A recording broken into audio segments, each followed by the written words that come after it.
with the money we got from the former church building when that was leveled. So we took the money and ran. That was a church that was on the ramp at Dixie on the I-95 ramp.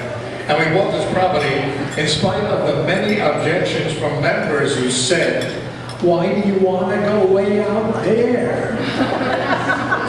So here we are, way out here, and this place has rocked.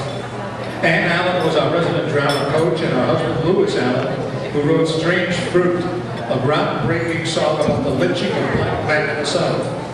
Quite by accident, we discovered that their real name was Miracle, and that they raised the orphan sons of the Rosenbergs, who were executed for espionage. We had a church orchestra, a women's alliance, a men's alliance, a newsletter 7 pages thick with 14 pages of copy.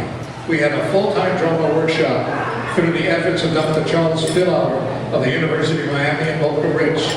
Productions ran the gamut from Oedipus Rex, St. John's, Cyrano, Peer Gynt, Lysistrata, to Harold Pinter's Dunway. We had the Jefferson Club discussion group and Wednesday night forums with subjects so controversial that there were police cars at our doors. We've been burglarized, vandalized, scandalized, threatened, ridiculed, fired upon, and ignored because our doors are open to all.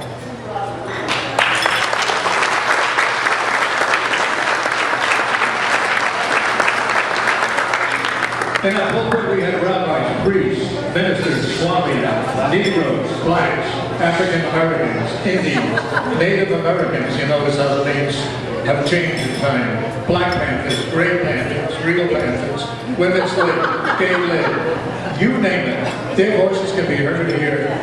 And in fact, at Reverend Roger Cowan's installation, former presidential candidate Eugene McCarthy spoke here. Oh, wow. In March 1965, our minister, Reverend John Papandrew, and our president, Bob Ross, marched in Selma, Alabama, with Martin Luther King Jr.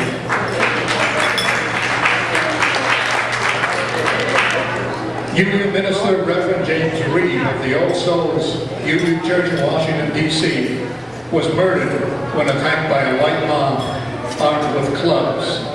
Bob Ross, who was president, was telling me they were all eating at this restaurant. He and Reverend Papandrew walked out the door, turned left, Reed turned right, and was clubbed to death. An idea of what those times were like. I organized a revival here, believe it or not, folks, a revival which was held in a tent on our property with many workshops through the weekend. Is there life after boom? That's what we wanted to know, coming from the Summer Institute. It was the genesis of SWIM, the Southeastern Winter Institute in Miami. The church is here because of people who are no longer here, like Reverend Joe Barth, Helen Williams, Jim Lee, the Hupners, the Reeses, the Lotts, the Hershefs, Bill Hilliard, Fred Lachine, Norman Sutherland, Shep Kinsman, and Agneta Hill, who, believe it or not, was here before Lynn and me, and scores of others whose names I have probably omitted, but some of you may even remember, and let me know who they are. This church is here, thank you. This church is here because they were here. Joe Barth sold his own house to get money for the land where the old church stood, one of his many sacrifices for this church.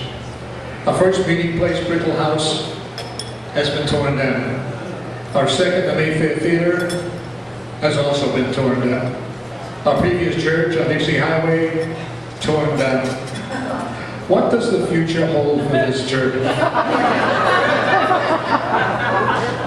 It all depends on you, depends on us. Will we stand on this spot and tell our children and our grandchildren, this is where our church used to be? Miami without a Unitarian presence is unthinkable. In fact, there should be 2 or 3 UU congregations in a town this size. It is up to us whether or not our history ends here. A community the size of Miami with only one union congregation is hard to believe. Houston, Texas has 8. Next month, April 25th, will mark the day that this church was established and will mark the day of its 70th anniversary. Do we have any plans to celebrate it? We believe in deeds, not creeds. We're here because this religion believes in a different kind of trinity: reason, freedom, and justice.